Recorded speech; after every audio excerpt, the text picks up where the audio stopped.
আমি আমি আর জবাব দিতে পারলাম না।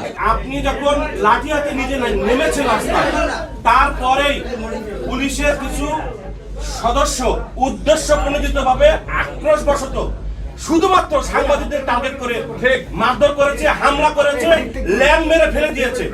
এইটা প্রথমে পেশাদারমূলক আচরণ ছিল। 2 নম্বর হচ্ছে যে এটা আপনারা নিশ্চয়ই দেখেছেন। আপনারা ছোট করেন, প্রশ্ন ছোট করেন যে আপনারা কোনো ব্যবস্থা নিয়েছেন কিনা। আমি আর জবাব দিতে পারলাম না। আপনারা কথা প্রশ্নটা নিতেও দিচ্ছেন না, বলতেও দিচ্ছেন না। আমি বলি, ওনার প্রশ্ন হলো যে পুলিশ কমিশনার কেন লাঠি হাতে নিছে। পুলিশ কমিশনার না, সেটা না, আপনি নেওয়ার পরে পুলিশের সদস্যরা আগ্রাসী হয়েছে। আপনি শুনুন প্লিজ আমার কথা। আমি তো আমার ইনফর্মাল ড্রেসে আমার বাসায় ছুটির দিন, বাস্তব কথা হলো চুলই কাটাচ্ছিলাম, যখন হঠাৎ শুনতে পারলাম যে যমুনায় আন্দোলনকারীরা ঢুকে পড়তেছে, আমি অন্য কোনোরূপ প্রস্তুতি নিয়ে আই রাস্ট, এবং যাই দেখি অবস্থা ভয়াবহ।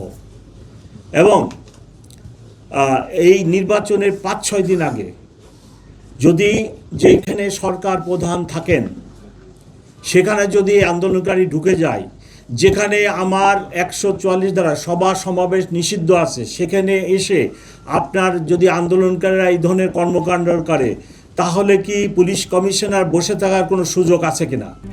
RICL TMX, যুগের পর যুগ স্থাপনা থাকে মজবুত।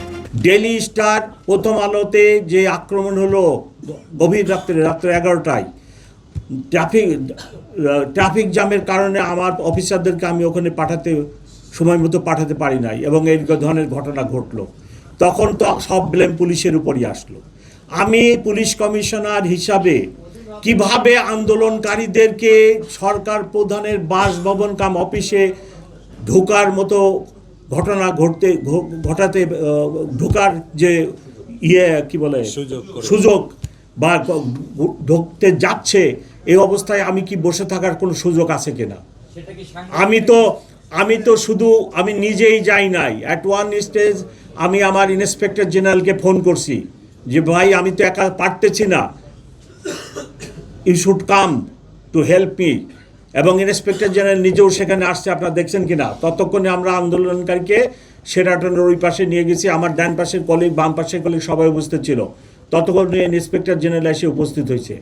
আপনারা এই কথা লেখেন যে গত 15 মাসে যে এই যে 20টা লোক 10টা লোকে রাস্তা ব্লক করে ফেলে, প্রেগনেন্ট লেডি ডেলিভারির জন্য হাসপাতালে যেতে পারে না, হার্ট অ্যাটাকালা রুগী যেতে পারতেছে না, অমুক যেতে পারতেছে না, পরীক্ষাতে যেতে পারতেছে না, বিমানবন্দরে টিকিট আছে, প্লেন ফেল করতেছে। আপনারা এই কথাগুলো লেখেন, আপনার এই শহরকে নিরাপদ রাখেন, মানুষকে নিরাপদ রাখেন, মানুষের যাতায়াত ব্যবস্থাকে নিরাপদ রাখেন।